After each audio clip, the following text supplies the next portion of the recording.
What is up, glorious people? Welcome to Boogeyman Radio. I am David. I'm Charlie. And tonight we got a mess of a show for you. We had a fun show for him, right, Dave? It is my fault, though. It happens. Things happen. It's I okay. apologize. We're gonna improvise. We're just gonna roll with it. So we're gonna be talking about H.H. Holmes tonight because what's happening next week, Dave? Another show. Yeah, another show. Perfect. Exactly, guys. No, I guess we're gonna say that later. Anyways, so how was your investigation trip over at Malvern and other places? Woo! So this past weekend was brutal. So the Fuck Cancer event turned out great. Everybody showed up.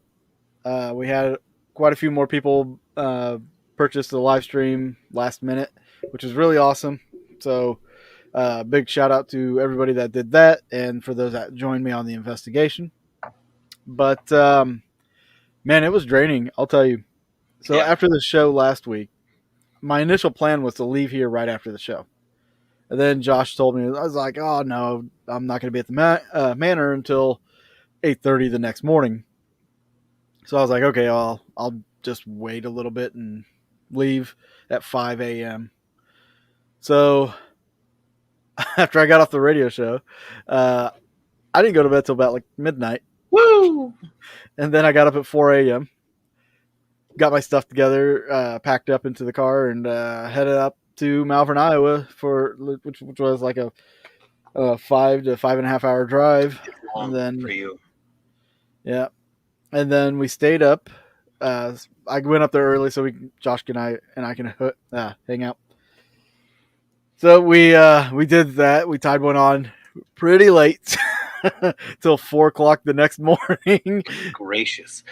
So at this point it's Thursday morning, about 6 o'clock before I finally went to bed, and slept till about 9. 9. Yeah, 3 hours sleep or something like that. That's a nice little nap. And then, stayed up, got something to eat, and got stuff ready for that night, which we stayed up and we investigated till like 3 something in the morning. And I didn't go to bed until about 4:30 in the morning. And then the next day I woke up at at 7:45, I think it was. Ugh. Somewhere around there. Yeah.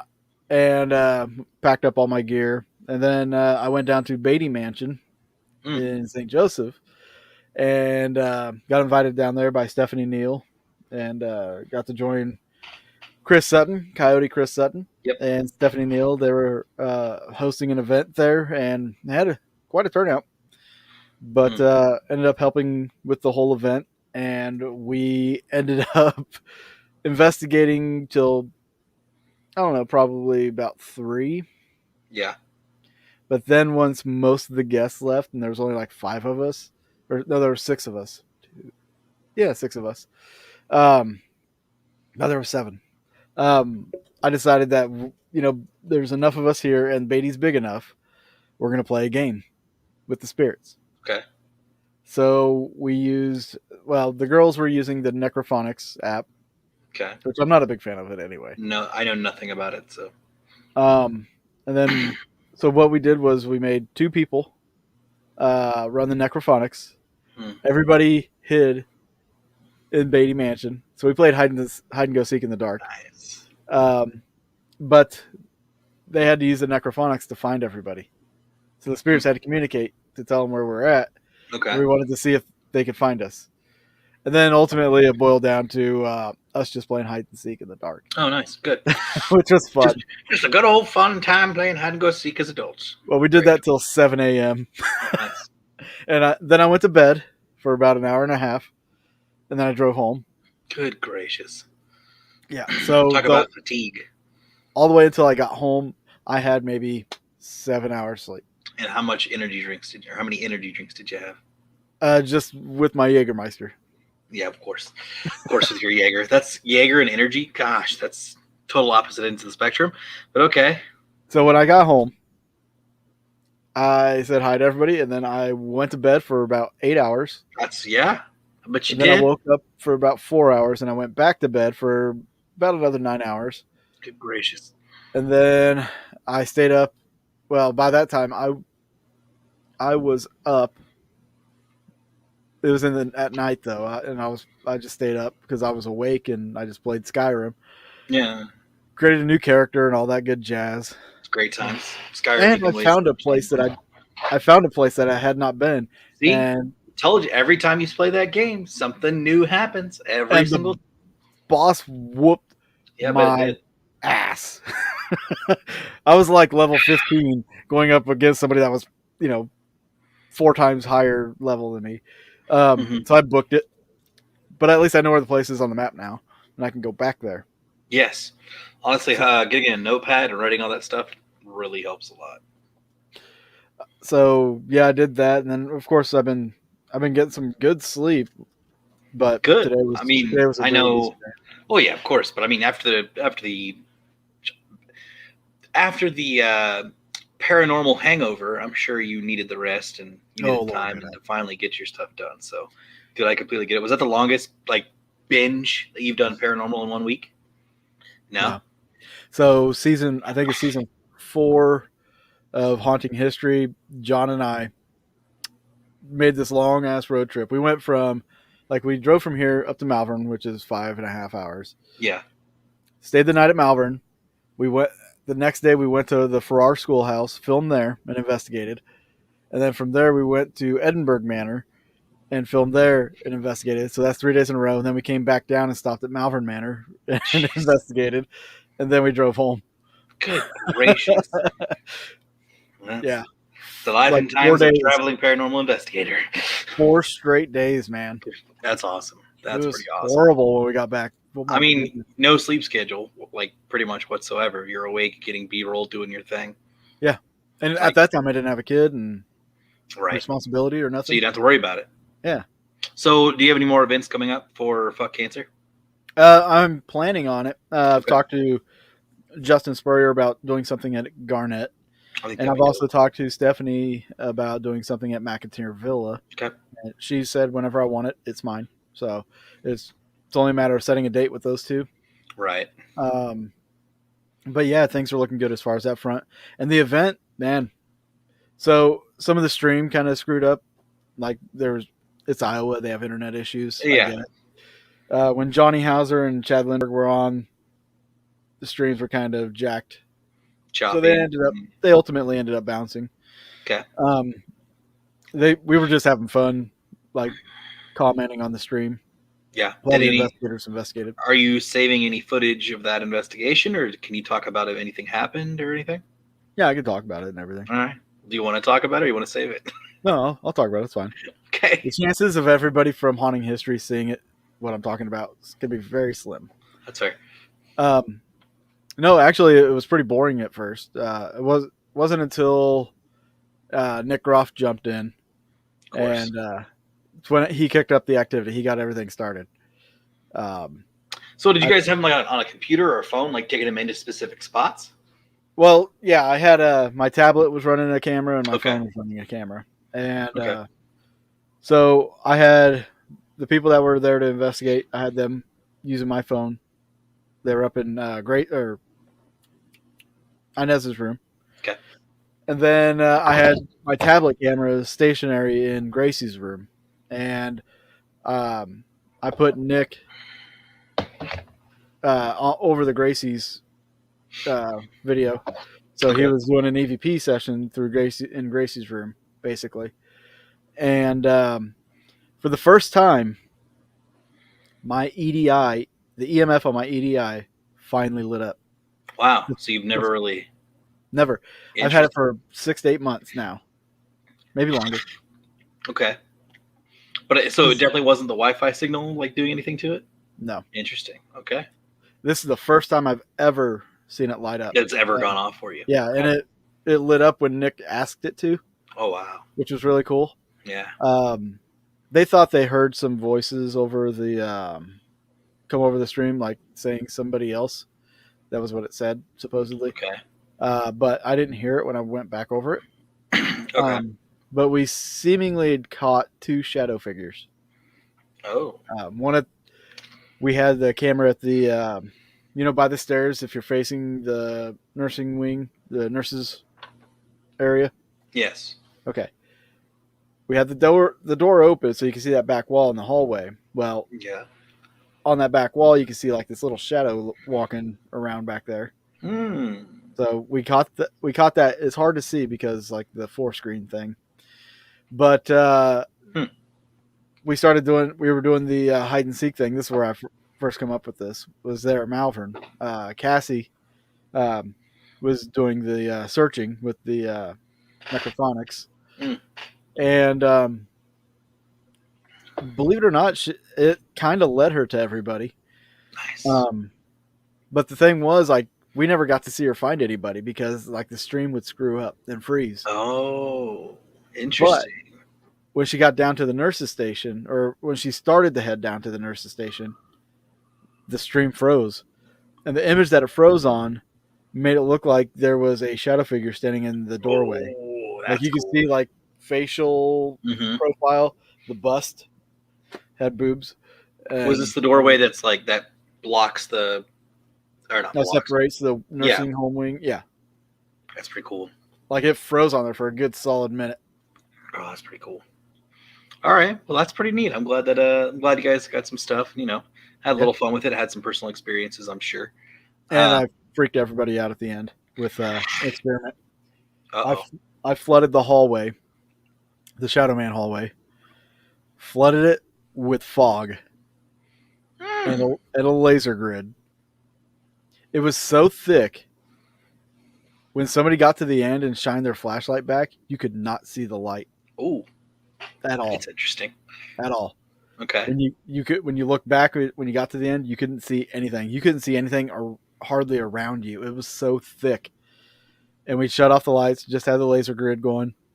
So I started putting people in the middle of the hall and just made them stand there for a few minutes. And even I did it. But like Josh lasted maybe just a minute or two. Really? Another lady just a minute or two. A couple of us lasted a little longer. I stood back there, and I could have sworn like there's a section of wall that's like just a long section of wall. Yeah. And I could have sworn that there was a doorway right there.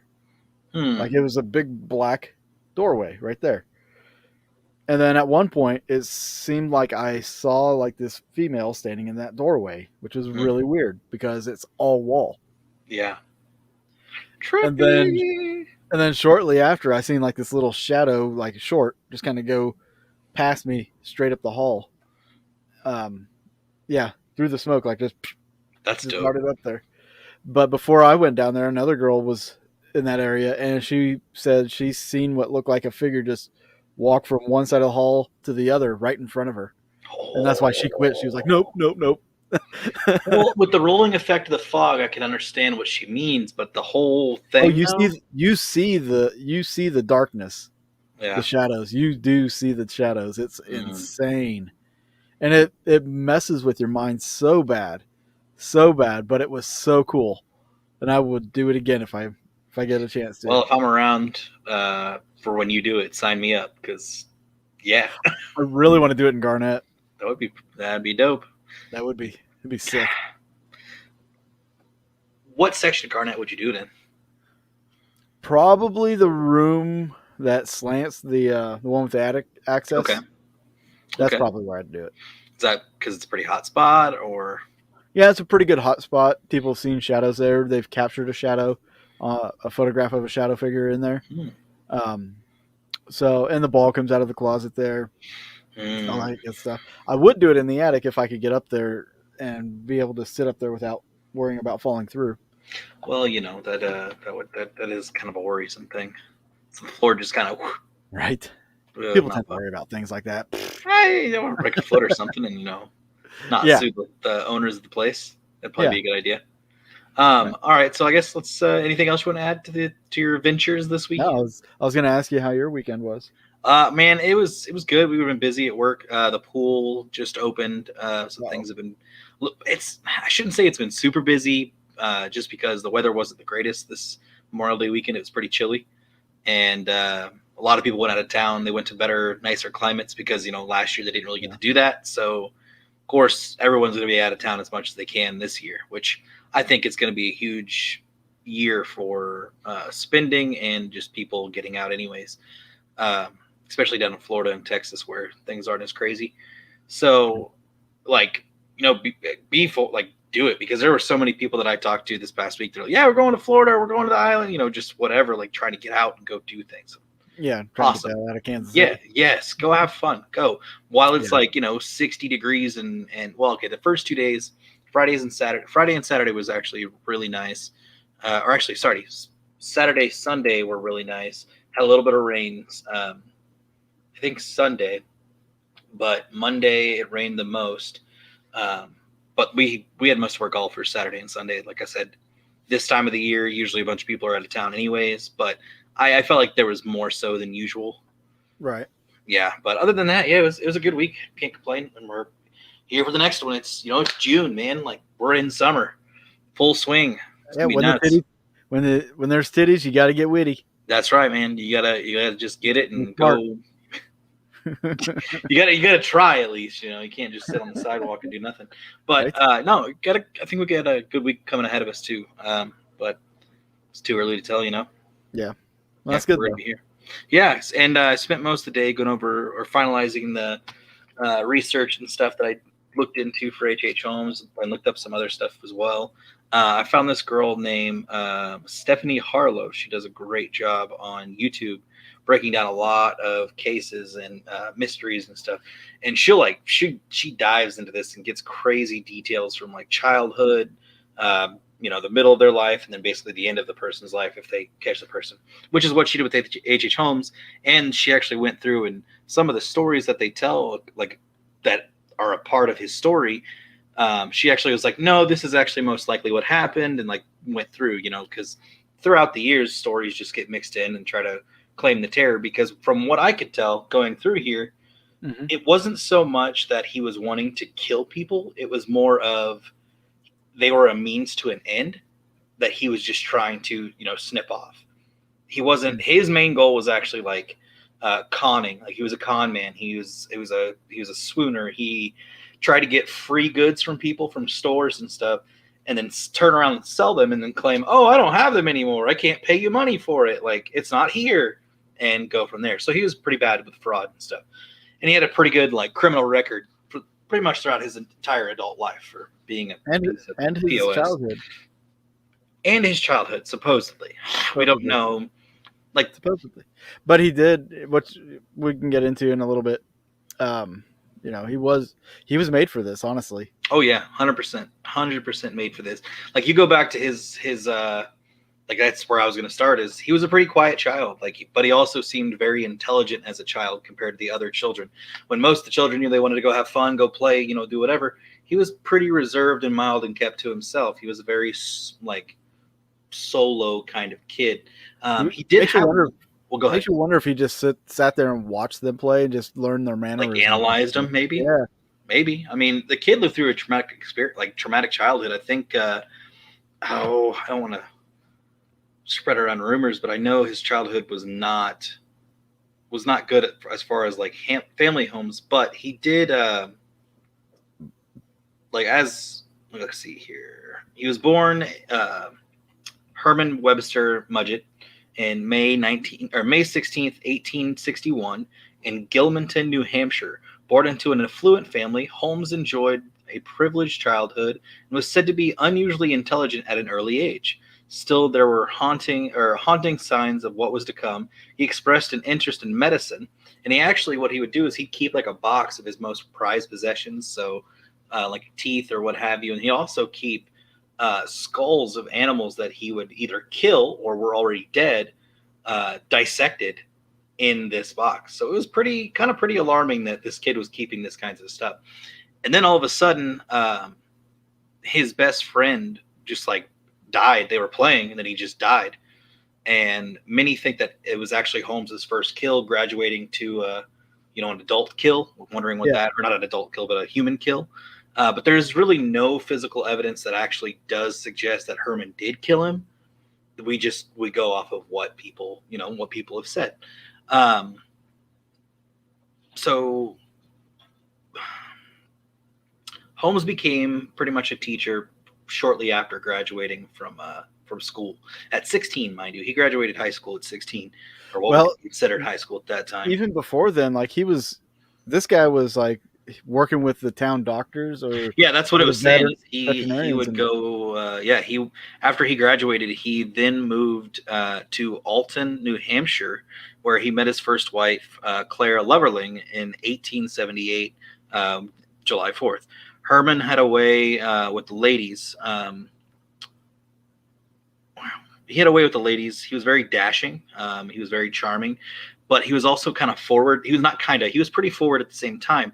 But with many accounts that the women that would talk about him after things came out, they would talk about how he was towards them, and he was very convincing, but also very reserved and respectful. Like he'd touch him a little too longer, make unnecessary eye contact for too long. Like he would just make clear advancements, like very clear, but he wasn't super disrespectful about it. If the woman said like, "Oh no," like then obviously he had game. Yeah, he had game, exactly. Like I was gonna say, it's stuff opposite, and the women took that as actual interest, that he was really interested in them and he wanted to be a part of their life. So, like he was a ladies' man. That's just what he did, and he knew what to do. He knew how to soothe the ladies, where it's much different now. But there are some that do like that still. But Choke me harder. Right. So he would give them proper attention. They loved the flattery, so they just automatically fell for him. Plus, he had a very fancy mustache. He was a dark-haired individual, had great bone structure, so they just went with his charming appeal at that time. Herman was definitely very interested in his first wife, Clara. Clara's father had high status in the city. He was very he was courting her for almost about a year, I would say. So he was pretty dedicated to go after this chick. And I don't know if it was because of personal gain of what her father had, or if he was actually interested in her. Tell her I have a rapist wit. I guess that's something. That'd be horrible. So Clara wrote about him and said he had a very determined mind, but was considerate of others. And then 2 years later, they had their son, Robert, after they got married and such. Herman was getting tired of having the same odd jobs here and there. He grew up a wealthy individual, so he wanted to make and live with real money, right? But he didn't want to ask his parents for it because he wanted to go do something for himself. Right.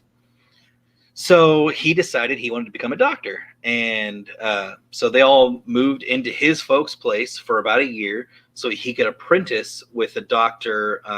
Nahum White. I almost want to say Wright.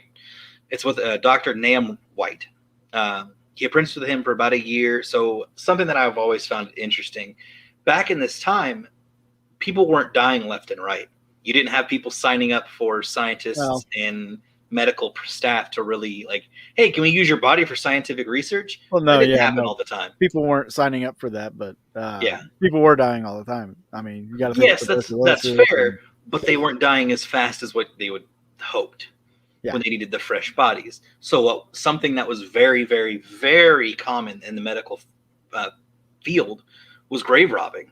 It was actually very well known in some of the prestigious colleges that you go to that you will be part of a grave robbery at least one time in your life of studying there. And it was like it was not a graduation, but it was like, oh yeah, and you're an official medical person. And for people that aren't going to school to be in the medical profession, they would grave rob and sell the cadavers. Absolutely to the schools. Yep, and you would get great money for it. So there was some suggestions that Holmes would also did that actually as a side gig as well. That he would sell body parts and stuff to others because body parts were another form of currency almost at that time. Pretty much. So it's pretty interesting because they needed the fresh dead. It wasn't just a cadaver being dead for weeks. It paid for his medical school. He definitely paid for his medical school. Let's see. After apprenticing, he went to the University of Vermont in Burlington. While at school, his landlady was cleaning his room one day and found a body of a dead baby.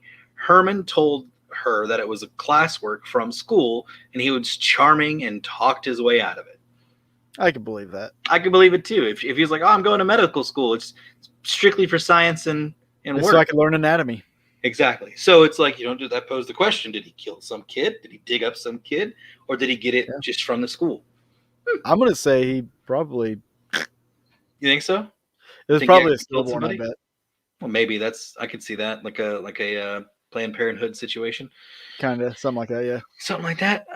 But I mean, he does talk about two of his victims. Well, one of his victims was from an unfortunate. He claimed that she died from an unfortunate abortion. What is it? Practice, but that's a whole different story, which we'll get into here in a little bit. I wonder if they're related. Like how far in the timeline is it from whenever he was at the University of Vermont versus that abortion one? It was some time after. It was time. It was pretty time. Like that was the abortion one didn't happen until he got to Chicago, and that was several years after he was in Vermont. Was he like present? What? Was he present for the abortion? Do you know? It was him. He claimed that he was the one doing the abortion Performing. because he was a medical like he worked in the medical field and they So failed done it. So yes, that's what he claims. So that makes more sense now with that fetus. It does, and I wouldn't be so. And I'll get into that here in a second. It's one of his first kills, Julia Connor, but that's okay. So after he transferred Michigan, or after he transferred from the University of Vermont, he transferred to the University of Michigan in Ann Arbor, a bigger school with a better program focused on dissection. So he was really wanting to get into dissection and really figure out this stuff. Really want to dive into it. Yeah, I mean, his wife worked. Yeah, literally. His wife and son lived with him in Michigan for about a year. Then they moved in with her parents in New Hampshire. So, two theories that suggest, or two possible suggestions here. Marriage wasn't that great, so Mrs. decided to move in with her parents. Number two, he wanted to focus more on school, so they left to go live with her parents. So either way, it could have been a rocky, relationship. Maybe there was something happening, like with him, where maybe she saw a change in him and she maybe felt unsafe. No, because later on, like 20, 30 years after this, when like the newspaper tabloids are running all these stories and stuff about him, she claims that it's like, nope, he was a great person. Nothing ever happened. Nothing was bad. Because, and I'll say this later, but basically 20, 30 years after he and her were married, he comes back out of nowhere and was like, oh yeah, I had amnesia. And I had to have this chick, my current wife, Georgiana, she convinced the doctors to perform this daring surgery to save my life, and it made me lose my entire memory. But now I have it back again, and I'm remembering everything. Con man and a liar, straight to his teeth. All right, so eventually, it was known throughout the school that he was actually a pretty big scoundrel. So he was messing around with a young widow, and she found out that he was married. So she went to the school and told the professors and showed him a bunch of letters that Holmes apparently sent to her, which his name's Mudgett. It's not Holmes. It's still Mudgett at this time. Mudgett had sent to her, and he denied the letters profusely, right? He actually submitted one of his writing works, and the writing actually didn't light up at all. Like the letters. What the heck? I mean, it's like, yeah, he denied it all. Would he get kicked out of school if he was like cheating on his wife? I mean, that's because back at that time, marriage was crazy sacred, right? And you got to think, if he was messing around with a chick before, I guess not so much for the widow, but if he was caught messing around with another chick that he was already married, then that woman would have been seen as damaged goods back in that day, and no guys would have wanted to do anything with her. Does that make sense? So that, because there was actually a roommate of his that tried telling on him to like a different lady that he was interested in before anything could happen, that he was like told her that he was married, so then nothing happened. Like, it just, at that Yeah. time, that was their thinking. So basically, he was acquitted after after he produced the writing that didn't match the other handwriting. So there's your first hint that he's really good at handwriting. I was gonna say you'd have to imagine like being on the course that he's on at this point. Yeah. Like he's learning to work with both hands. He's Yep. ambidextrous. Yep. And So it actually, this is something that is very common and follows throughout Holmes's adult life, as far as changing aliases, writing letters from dead family members or from acquaintances that he had or loved ones that he yeah, had to dead family members, convincing them, "Oh, don't come look for me. I'm totally fine. The kids are great." Like, he forged letters all the time. yeah. So it's really Even interesting. even documents that went to the city. Yeah. Apparently, he's forged. Yep. So, For lands of plot or plots of land, deeds, deeds. Yep.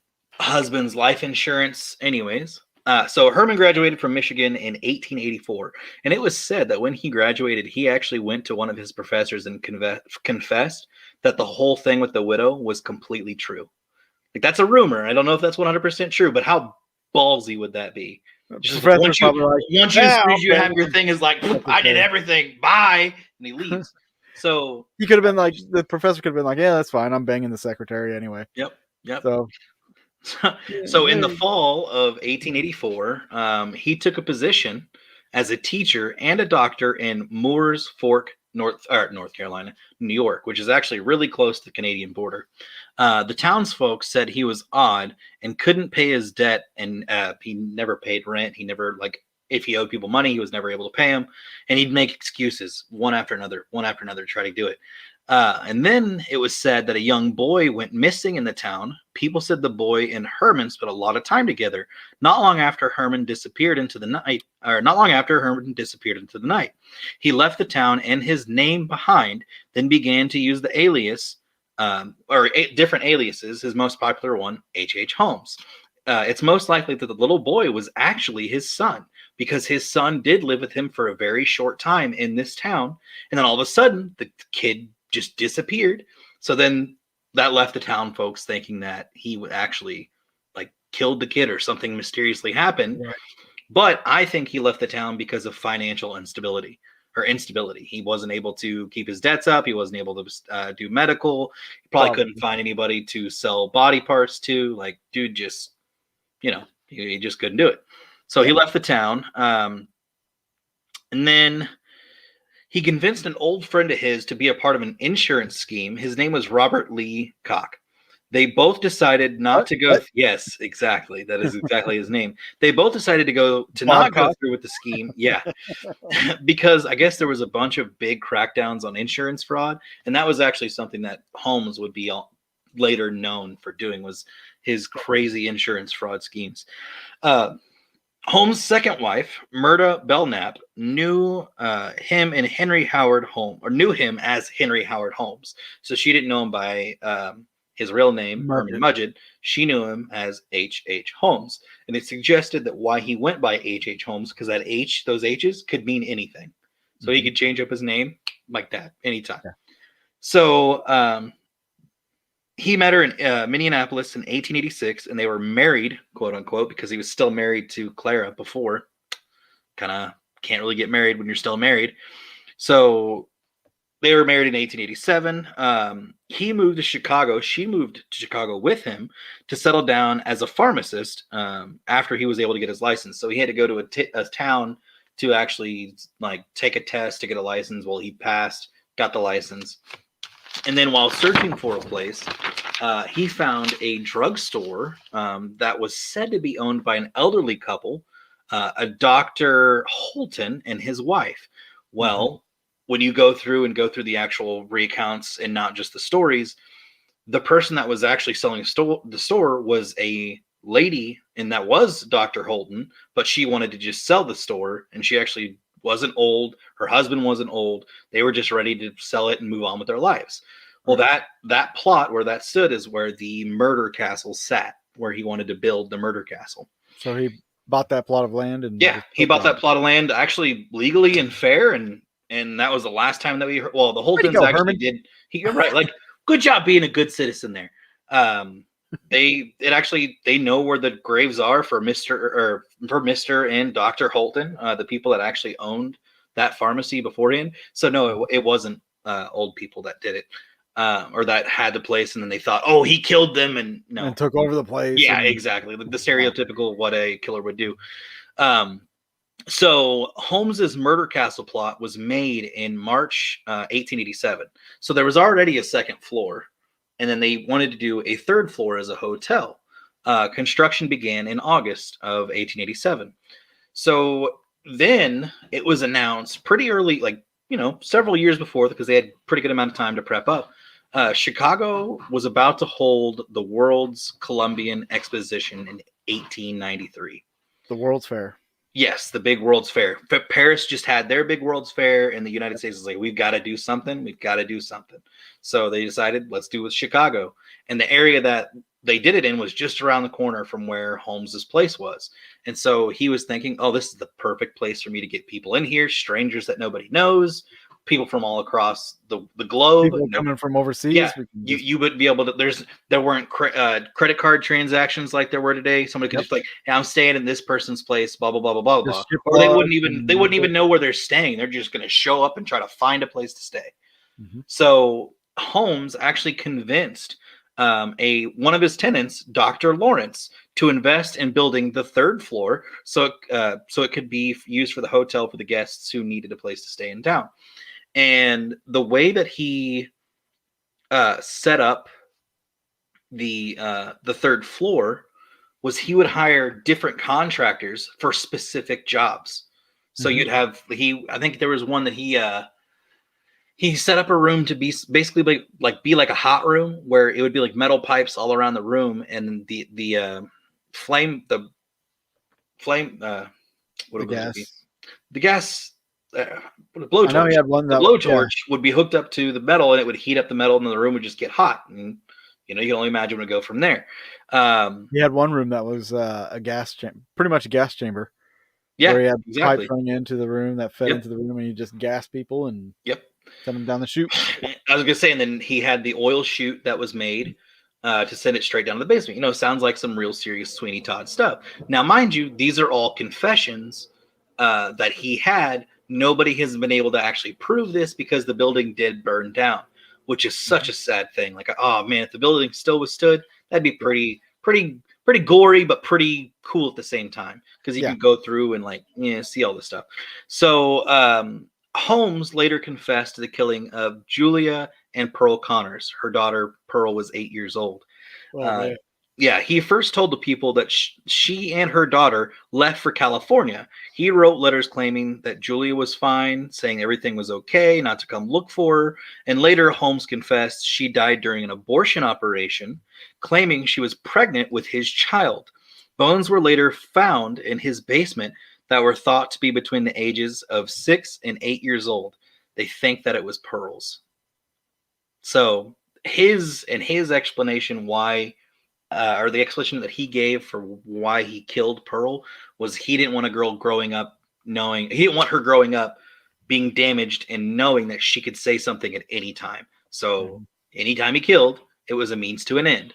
He fooled around with this Julia lady, got her pregnant, and accidentally killed her during an abortion process. Yeah. And there's a little bit more I'm going to read on her real quick. Let's see, real quick. The person that I found didn't really go in depth a lot with the murder victims, and so I looked up a little bit more about them, and I wanted to elaborate. Yeah, just a little bit. So Julia's husband, Ned, worked at the jewelry counter of the pharmacy in Holmes' building, which explains how their paths crossed. Holmes and Julia began an affair, and eventually Ned simply left his wife and their daughter, even though Ned was actually claiming that he was going to take Pearl with him. Like, he was constantly telling Julia that I'm going to leave and take her with me. Well, that never actually happened. So Pearl remained at the Holmes, Julia and Pearl remained at Holmes's hotel, although it wasn't long before no one heard from them again. The usual date given for their murders is Christmas Eve, 1891. Julia is meant to have told Holmes that she was pregnant with his child, and not knowing that he was already married, demanded that he make her his wife.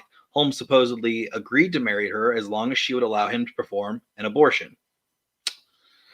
Julia did not live through the operation. It is possible that Holmes used the abortion to cover up for his murderous plans, or that something went wrong and she died when he didn't intend it. Certainly, during this very last confession given on the scaffold, Holmes admitted that the two of his patients, died as the result to illegal operation. One of them may have been from Julia Connors. So he is now confessing that he's killed two people from some sort of operation. So then her daughter, so the order of events is fuzzy and might go along to the answering whether Julia's death was intentional or not. In the newspaper confession, Holmes says that Pearl's death was due to poisoning and that Pearl died after her mother. In Holmes's confession, Julia is his third victim and Pearl is his fourth, although apparently there was accomplice in the case. Holmes writes of a couple not only wished to save Pearl, but to give the girl to their elderly parents so they could raise her. They were the ones who actually gave Pearl the poison, although Holmes personally insisted on that he did it. He believed the child was old enough to remember of her mother's sickness and death, so in time, Pearl might have said something that would have incriminated Holmes. Let's see. Aside from the mention of two guilty accomplices, Holmes also takes care to mention that due to the stubbornness of Julia's death, he was unable to gain possession of some property she apparently owned. Ever solicitous, and at the time of printing 2 weeks away from his date with the noose, Holmes writes that he will be sure this note is passed to Julia's relatives who need this more than he does. So dude basically sent his confession of killing her and the girl to their relatives before he was offed. That's wild. Yeah, at least give him peace of mind, I guess, to know, instead of question and wonder.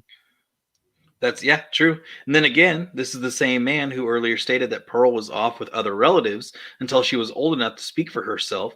Therefore, out of danger, the same man who claimed the girl was alive could easily lie about money and property. Although his usual MO did indeed seem to be to secure such things before committing murder. He would always get what he needed first and then off the person. That was how he worked. That was the means to an end. He probably felt that way because he was doing the same damn thing. Yeah, absolutely. Almost like a guilty conscience kind of killing. Mm-hmm, absolutely. And then I'm going to talk about, I'm going to butcher this name. That's the wrong one. There's a girl named, why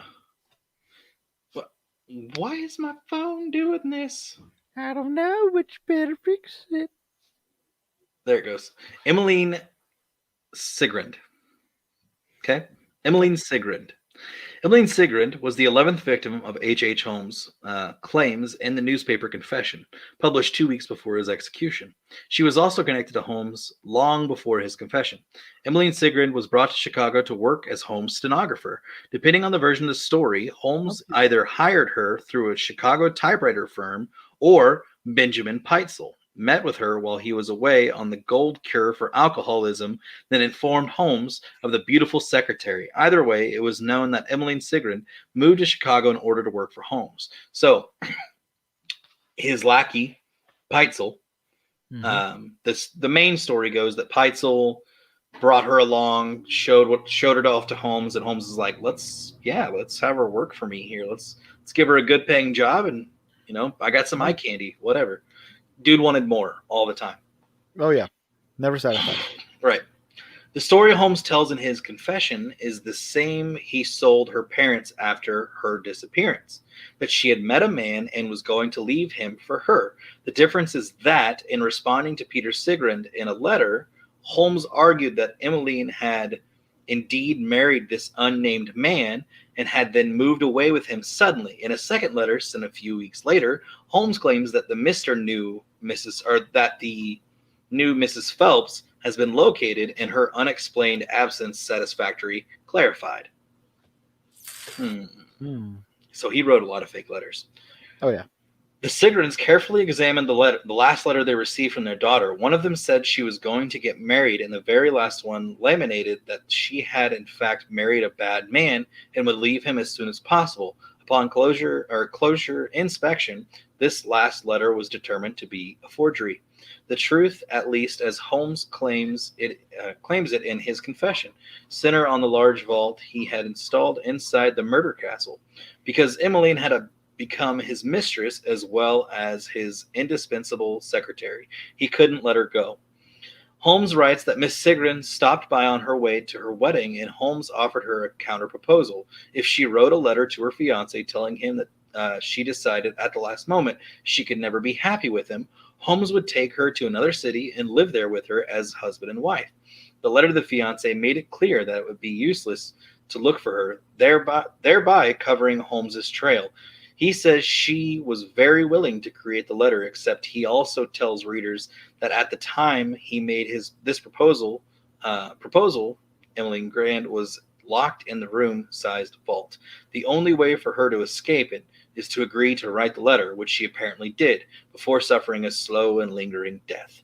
It seems that in spite of this turn of events, Emmeline did not think to destroy the letter, or to perhaps Holmes's forged one to the fiancé, the way that it seems to have been done with one to her family. Either way, Emmeline disappeared at the end of 1892, and Holmes did not confess until 1896. He maintained that she had married and gone abroad with her new husband. So, he had lied for all of this, okay? Yeah. Yeah. So Sigrid believed to be a true victim of Holmes, along with Julia Connors and Minnie Williams, because she was known to be his mistress, right? Right. Holmes killed for money the way it seems he killed Minnie's sister, Nanny, or I think it's Nani. But he also killed women once he had tired of them or because he was annoyed of them. It seemed that Emmeline Sigrid may have also known more of Holmes' dealings than he felt comfortable with. So, in his mind, he was silencing her because that was the end. So she knew a lot of stuff about the place, and he didn't want her anywhere else besides there. So he pretty much offed her and decided, I'm not going to worry about it now. I'm just gonna kill her and just go from there. Easy All right, peasy. great, exactly. So let's For him. see. Yeah, exactly. Let's go to the next one. We're going to talk about Minnie and Nani Williams. There are two other victims of H.H. Holmes. Let's see. Minnie plays a large role in most variations of Holmes' stories. As far as anyone can tell, the truth is that she met Holmes and was convinced to come to Chicago with them and then sign her inheritance over to him before he murdered her. Holmes also used her to lure her sister, Nani, to the big city around the time of Columbian Exposition. And Nani also disappeared. The real Minnie was rather naive and fell under the spell of the clever con man. So he convinced her to sign it all over. I think I'm going to take a page out of this guy's book and just like become Man. somebody who's, I don't know how. little something. I guess. Just don't end up killing him. That's all I'm going to say. Right. Because that's, Uh-huh. So Holmes, though, tells them multiple different stories about her over like a stretch of period after he's been caught. So for a while, he just kept changing his story and changing his story and changing his story after he got caught. In Holmes' own story, his autobiography, published before the murder trial, Holmes takes a lot of accusations that have been leveled at him and turns them to Minnie. Rather than innocent, Minnie comes to Holmes already having lovers. In this version, she is the one to pursue him, even getting an apartment where the two of them can live together, apparently as husband and wife. This was, according to Holmes, all Minnie's idea. When Nani came to visit, she stayed in the guest bedroom of this apartment. Minnie had to be away for one night and asked for her husband to keep Nani company. Nani, however, insisted that she was fine, so Holmes spent the night elsewhere. When he returned the next day, it was to be found that Minnie already there, standing over Nani's dead body. She had come home, seen that the only bed slept in was Nani's, and assumed her husband had spent the night there as well. According to Holmes, Minnie killed her sister with a single hot-blooded blow. Now, many people that the detectives asked questions about people and victims and stuff, Right. they didn't see that in Minnie's personality. Right. They couldn't see that she would be willing to do that. Honestly, especially Nani with Minnie, they didn't think it was really possible. So Holmes helped Minnie get rid of her body by putting it in a trunk and sinking it into Lake Michigan, and then told Minnie he never wanted to see her again. So he tried blaming it on Minnie pretty much that entire section, tried to get the blame off his back. Yeah. But at this point, like if you're in prison and you're about to be hung, you're going to say whatever you can. Exactly. What good does it do to say all that? I mean, oh, his murder trial wasn't done yet. They weren't even up there yet. His sentence hadn't come out that he was going to die, because at this time they hadn't found out where four specific victims were yet. So he was still not really a free man, but he wasn't a completely dead man yet. And the judge decided if they don't come forward, we're just going to consider that they're dead. We're just going to think that they're dead, and we're going to roll with the case as normal. But then there were some things that came out later. It was also leverage, I guess, to bide his own time. And that's what he did. He would keep lying and lying and lying to buy time to keep him alive, keep himself alive. Yeah. So, let's see. For her part, Minnie left to seek treatment for her mental health, which explained why her relatives were not able to contact her. She was, of course, ashamed of what she had done. Luckily for Holmes, though, Minnie seemed to gather her school mistress. Enough to be, that's okay, to be a school mistress. To do this. So, I guess, yeah, if you want to. I'm still here. That's fine. So so weird. So she gathered enough to be schoolmistress to the 3 Peitzel children he had collected. And that'll be a story that I go into a little bit later, that he blames, or he doesn't blame, but he tells the cops, oh, these kids are living with this lady named Minnie over in blah, blah, blah. We'll get into that later. Minnie Williams was a member of one of the groups traveling with the children and eventually taking them out of Holmes's care and away with her to England. She, of course, had to hide because she'd murdered her sister. At one point, Holmes ordered a coded message to be put in the newspaper asking Minnie to reveal herself to the still living children. He knew she was dead. So he's making up all this stuff, and they even was like, hey, let's put an ad in the paper and see if she'll come forward with the kids, even though she's completely dead. But he's a psycho. Most of the way through his book, Holmes comes to a different conclusion. It seems that Minnie returned to him with a new lover, a Mr. Edward Hatch, who looked very much like Holmes himself. Hatch was the one who, in fact, murdered the children, but according to Holmes, in this instance, it was done at Minnie Williams' own bidding. Holmes' speculation that Minnie Williams, a woman he had apparently rightfully scorned, was madly jealous of Holmes' recent marriage. That's with the Myrtle lady. Or I can't think of her name, but we'll talk about another one here in a minute. Okay. He gets married another time. What? Yeah, he gets another chick, and she loves him more than any of the others. It's nuts. Guy's got game. Dude, he does. In order to destroy Holmes's life, she plotted with her look-alike lover to get Holmes framed for murder of the children. Why she had Hatch hide the children's bodies so well if she wanted Holmes to be clearly known as murderer, not exactly explained. Minnie Williams, therefore, becomes not only a loose woman and guilty of her sister's murder, but now is the mastermind behind the deaths of the Peitzel children. So now you can see why she was. Yeah, his best. She was loose. Yep, because she was. Yeah, she put out. Hey, women, ladies, if you don't put out, you can drive a man to murder. You will, literally. Yeah, that's true. Actually, anyways, that could have been one of the reasons why he I think that's why he pursued. It was either Clara or the other one so much, because they wouldn't put out, so he had to marry him, and then they finally put out, and then it was like, oh, fuck, I'm trapped. I might as well just leave him over here and then go somewhere else and get married again. Well, with his personality and how charming he is, yeah, that's got to be one of the big things. Is like he probably had this confidence about himself about I could get any woman to sleep with me, and then when they don't, he's like, oh yeah, mm-hmm. Let's get married. Yeah, exactly. It's like, well, I'm going to tell them all that you killed these people, but you know what, whatever. So that's pretty much like, that's what happened with them. And that he confessed that it was pretty much all a lie, and eventually, talked about all that. But on January 5th, oh shoot, hold on. let's see, many closets. Oh yeah, and I forgot to mention too that a lot of the closets in the murder castle had two-way closet doors, so you could go like obviously you wouldn't know that the closets had doors, but the back of the closets would open and you could literally listen in to whatever people were talking about in that room. So it'd be a perfect way to get a body out without going through the door. Trap doors, Just saying. basically hidden doors. Exactly. I would So like to see the schematics and stuff like that for the murder castle, honestly, it's just to out see what there. all the.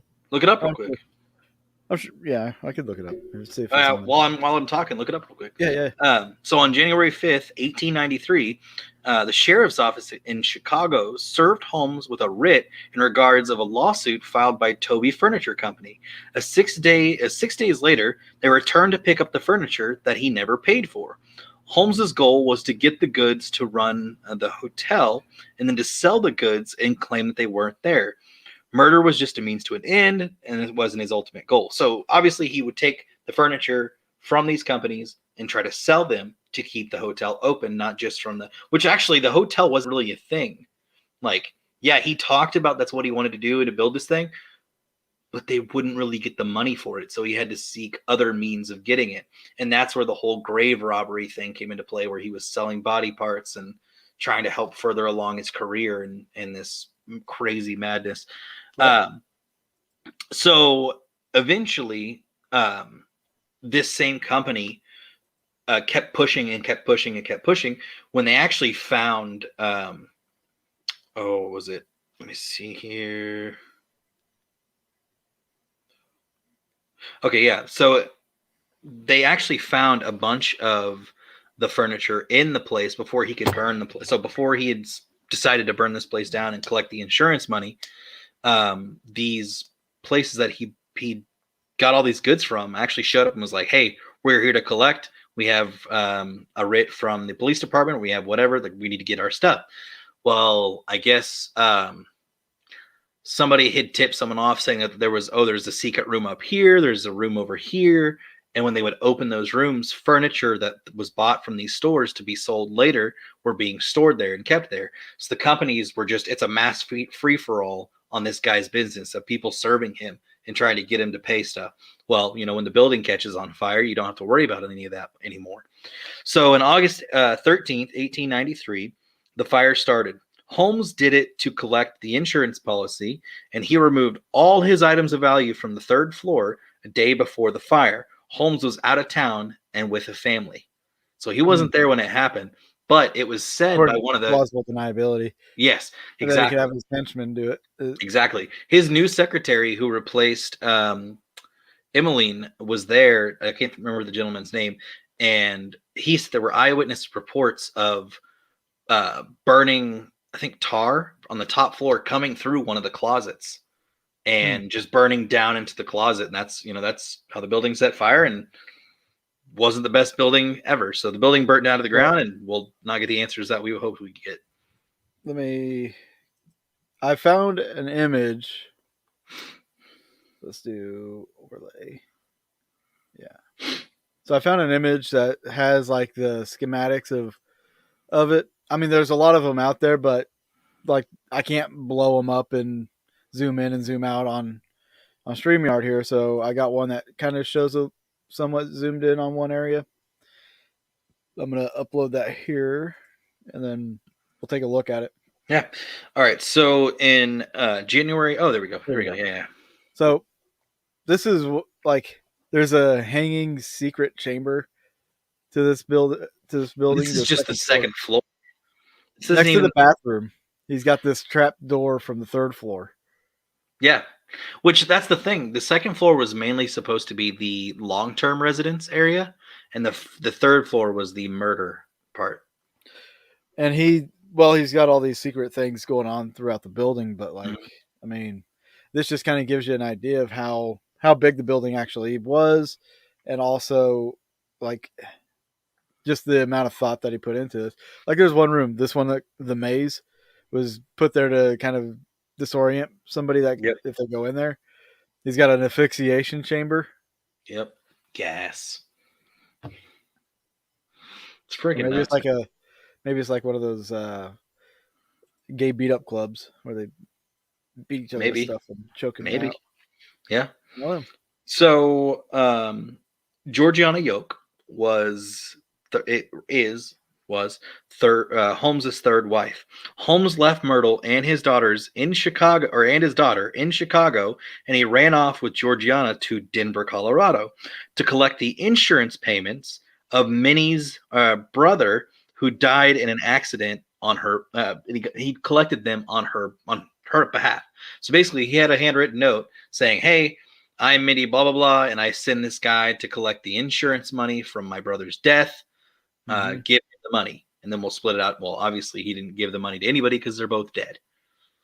yeah. So that's just what happens.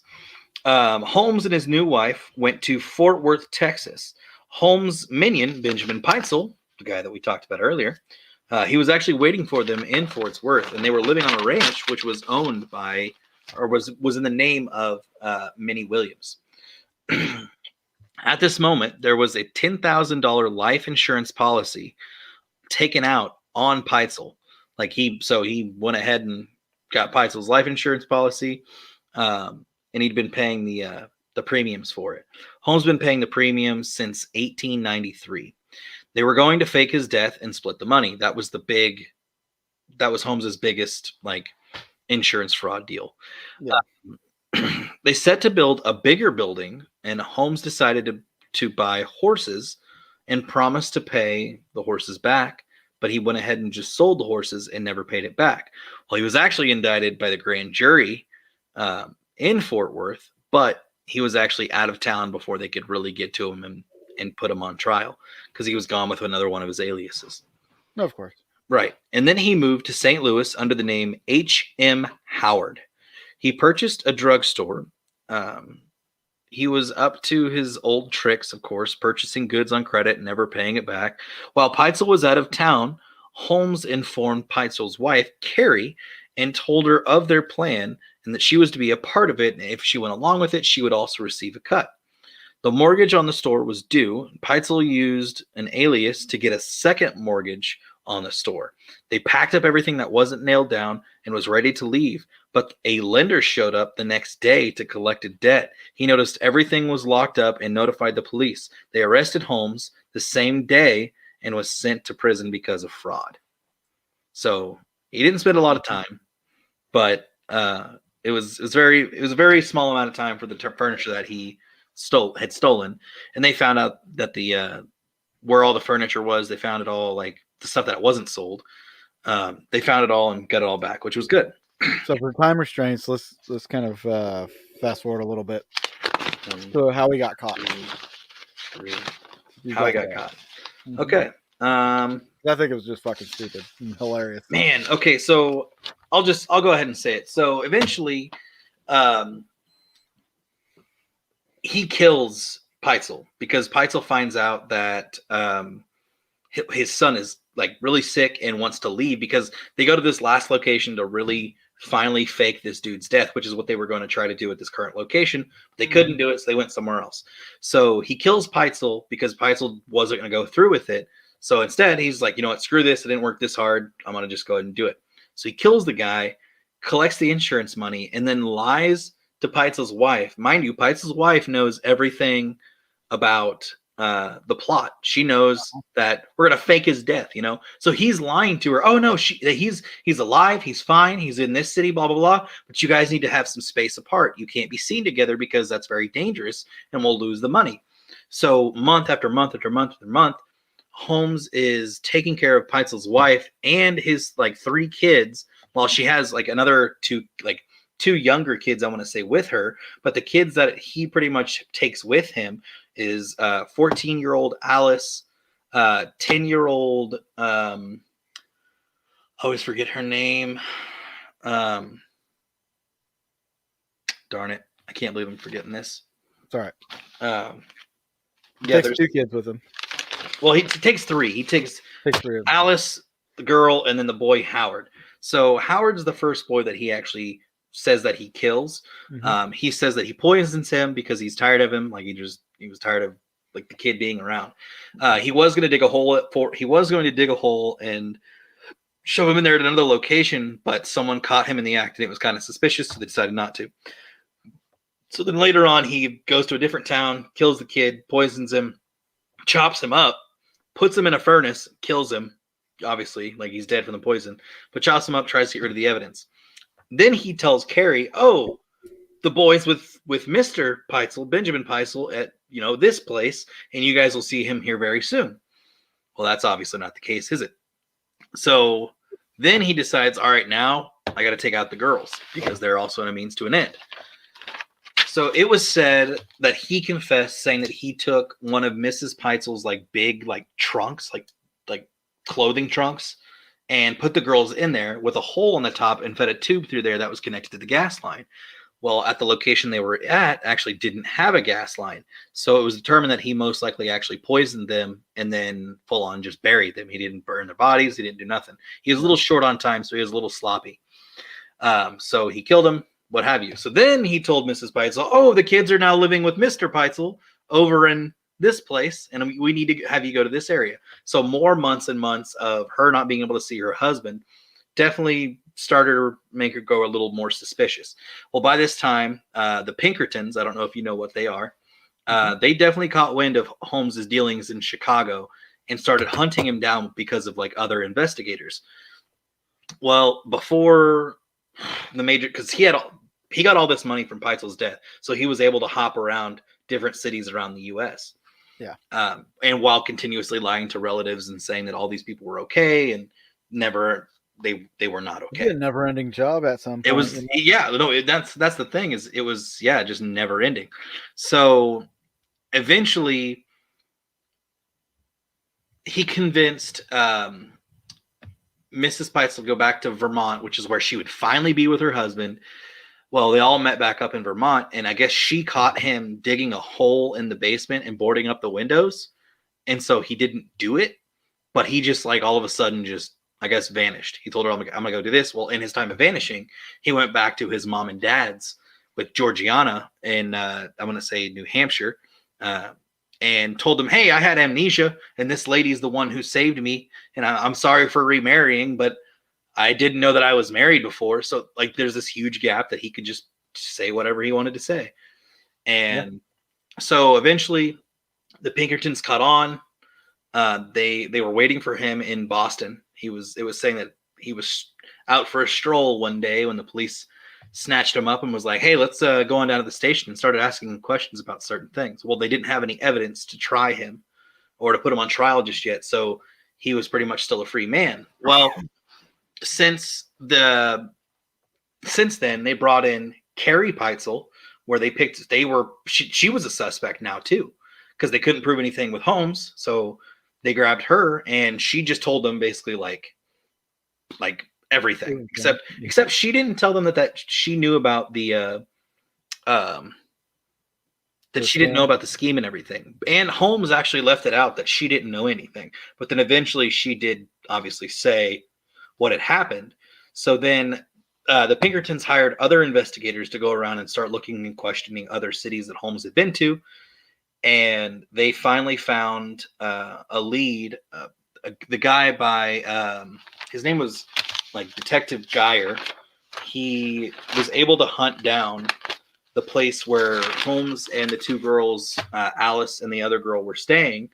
And the current homeowners said they would never go down to the basement because of a horrid stench, that it smelled horrible down in the basement. They never thought anything of it. So what happened? They dug it up. They found the girls' bodies. And Mrs. Peitzel came in. She was there to examine the bodies, make sure everything was in order, make sure, that it was actually them. Sure enough, it was them. And by this time, she was fully convinced that Holmes had done something to her family and that she was completely worried, and she knew they were most likely gone. So he just, he's pretty much a monster. And then they found, obviously, Howard, which was the son, the smallest boy. I think he was like 8 years old. They found parts of, they found clothes and they found bones in this house that he did it in. And they were singed clothes from inside the furnace, and then there was clothes that were hidden underneath the sink. So that was enough. Like Holmes kept changing his story. Georgiana was faithful to him to the end. Like she thought that he was like the best guy in the world, even though Like she knew all about his cons, all about it, but she didn't really know about the murders that we know of. Right. And even Murda, she was completely convinced that her husband was nothing but a faithful man until then stuff started coming out that not so much. So yeah, it was pretty crazy. And then they had the evidence, and he was told that he was going to be hanged. And the day on his hanging, he just woke up, had a smile on his face, and carried on like a conversation with the guard, and had a nice big meal. And I guess walking out to the gallows, he's the executioner had a tough time with I think the knot, and he's like, "Ah, it's okay, take your time. Like I'm not in a hurry. Like just something along that lines." And did it. But yeah, it's very interesting, very weird story. There's things I've been wanting to say, but I can't say it because Well, I you will are in the note. process of I watching. I will say there was one thing that I did look that I was going through, and it caught my eye because one of his stories was that the girls and the little boy were being taken care of by Minnie Williams in London. One of his stories said that they had traveled to London specifically, and I'm just like, spent some time in London, maybe knows the streets pretty well. Some places over there that one could hang out for a little Yeah, bit, yeah, get some company. yeah. And I'm excited for next week's show. So right now you are in the process of watching The American Ripper, Yes, I'm on episode 5. and you need to finish those because there's so much I Oh, wanted I'm to I'm say. going to finish this week, like There's so 100%. much I wanted to say because next week, guys, our guest is this man right here. That is Mr. Jeff Mudgett, the great great grandson of H. Holmes Yeah, or Herman Mudgett. And Jeff is the author of the book Bloodstains. It's a book about H. Holmes. It's based on the true story. I love the quote on there. I was born with the devil in me. He has been with me ever since. Herman Webster Mudgett. Jeff will be on to discuss H. Holmes and where they are at with their investigation and with some new things that have come to light. As far as man, I can't say a whole lot because you haven't no, finished watching the you show. can't say it. Oh, it's good Ah, because now we can talk about it next week. well, yeah, we're gonna talk about it. Jeff is a cool guy. He's got a lot of information, and as Charles is about to see, he found a lot of stuff. Yeah, I mean, for Found out a lot of stuff. the small tidbits that I found already in those 5 seasons, wow! And Bro, I've explained several of them to like a bunch of people, and they're just like, "Whoa, like, bro, that no, makes a lot of sense." there is a smoking gun coming, Oh, a big one, which I think definitely makes him Jack the Ripper. okay. Like hands down, there's no reason for this to exist unless you were Jack the fucking Ripper. The one that sold me was the surgical tools that Jack the Ripper had to use for cutting up the women were not available for regular people. You had to be in some sort of medical field. And who's to say he didn't go over there to learn something medically and then just left? You know what I mean? Out of nowhere. But anyways, we'll talk about that next week. It's very, very, very intriguing stuff, guys. If you haven't watched it, do yourself a favor. What are you watching it on? I'm watching it on Amazon Prime. Okay, go on Amazon Prime and If you watch have it. Yeah. I don't know where else you can find it, but I know it's done by History Channel, and it's good. I'm really, really digging it. I've always had not a fascination, but this story, H. Holmes, has always stood out to me, and Jack the Ripper has always stood out to me. So it's kind of interesting that they could possibly be linked. Yeah, there may be some imagery that I'll use when Jeff's on. That well, that'll be sensitive. Yeah, pretty damn sensitive. Yeah, I remember seeing some of the images in the documentary already. And I'm just like, oh, hello, open cadavers.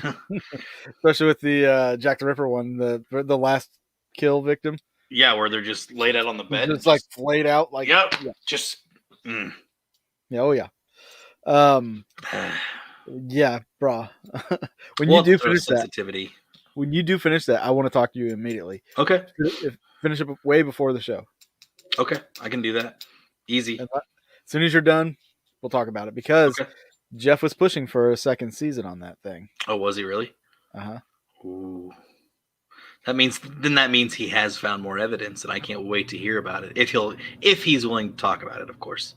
Well, he's had more evidence that didn't air. Okay. That was going to be a question I was going to ask him if there was anything that he could talk about that didn't make the show, or if there's Because anything that U.S. History or the History Channel didn't want to put on the show. because last time I talked to him, like he was working towards a documentary, but there was the ending was the History Channel kind of spun their own ending.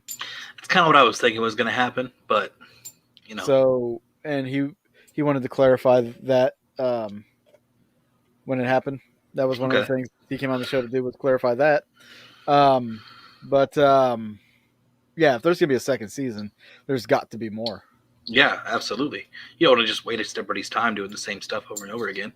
Like, I guarantee there's more stuff that he's found. He just hasn't been able to talk to it. Hasn't had that platform. Yeah. But And shoot, maybe we'll go on a little bit early before Jeff jumps on. We can talk about some live. stuff. I think that'd be good. Yeah, we could talk live with the case and go from there. I've already told a couple friends of mine about what's happening, and she dives deep into serial killer stuff, and she's excited for the show too. So she's excited for Mr. Mudgett. Yes. Yeah. Like she's not gonna go out and tell everybody, oh, it's this person, but everybody knows now. So I'm not worried about fine. Everybody knows. But was she like, how the hell did you get him? Yeah, she didn't even know that he was a thing. Didn't even know that he existed. I'm like, awesome. Didn't know about the show? Did you tell her about the show? Yeah, I did. Yeah, I told her, I was like, I'm watching American Ripper. I highly recommend you check it out. And I was like, did they link up the two people? And then I told her the evidence that I had seen from what they had brought forward in the show, and she's like, oh my, like, yeah, that's aliases, like medical practices, letters being what is it? Letters being brought or investigated by linguists, people matching up like whether that was English talk back then or if it was American, which they said that it was American. It wasn't an English person's demeanor in the letter. So I really want to tell you about this one thing. Am I so close to it? I think you're a couple episodes. How many episodes total is it? Is it the drawing? How many episodes is there? It's like 10? I'm something like that. Maybe it's either 8, 9, or 10. I'm gonna find out real quick. Hang on a second. Okay. Because so we hit the commercial break of where they were going to show the character sketch of Jack the Ripper, and I remember the clips of them being like, "Oh my god," just almost mildly just freaking out that it was him. Okay, there's 8 episodes. 8. Okay, so then that makes sense. I'm over half. Have they come back from England yet? What you've seen? Yes, but then they talked about going back to see them, and then they talked about going back and doing the letters. I'm pretty sure. Because they were there first to talk about Jack the Ripper and his crimes. And then they came back to America, figured out, that there's letters that Jack sent in to the police. And that one of the letters said that my next victim, I'm going to take her ear off, or I'm going to take his ears off. And then the next lady found killed had a chunk of her ear missing. Yeah, it's going to be episode 7. Okay, so towards the end. Yeah. Don't say it, Dave. I don't want it. I want to. Well, I doubt I'll probably watch it tomorrow just because it's going to be a long day tomorrow for work. So it'll either be Thursday or Friday. Right on. Right on. Yeah, man. That's absolutely. I'm excited. This is a good I'm excited for next week. Me too. For those of you just catching this, next week, right here on the show, we will have Mr. Jeff Mudgett on with us to discuss H.H. Holmes and his investigation, plus his book, The American Ripper. We'll discuss that. We're going to discuss everything H.H. Holmes with him because honestly, who else are we going to talk to it about? Yeah, I mean nobody. If you don't know who Jeff Mudgett is, he is the great great grandson of H. Holmes. He's also written a couple books or a book about H. Holmes called Bloodstains. You can get that now. He will be on next week to discuss this all. We're, yeah, I'm looking forward to it. Jeff's a Oh great yeah, guy. Love him. So, I haven't met him. I know Dave knows him. That's about it. That's my extent of knowing him. also, guys, real quick before we go, we are still raising money for Susan Long. I posted in the comments a link to a GoFundMe page where you can go there, donate, help them out with the brain farting here. I'm so tired. Help them out with the bills from fighting cancer. Susan was diagnosed with stage 4 cancer, and we're doing a lot to try to help her with that. So if you go to gofundme.com/F/F cancer 2021, you will find the GoFundMe, and it's picking up pretty good. So Awesome. we didn't set the bar too high. I think we set it at 1,000 was our Good. goal. We're about a third way there, Nice. and over in just a week. So, Nice. Guys, Keep going. Keep sharing. Please share it as absolutely. much as you can. And look for more events coming up. We'll be discussing Yeah. them as they come. And you got anything going on? Oh, Yourself? are you asking if I do? Yeah. No, I don't have anything going on, but I do want to mention one thing. Yeah. So today was the deadline for the 180-day countdown to UFO disclosure that was in one of like Trump's executive orders or something.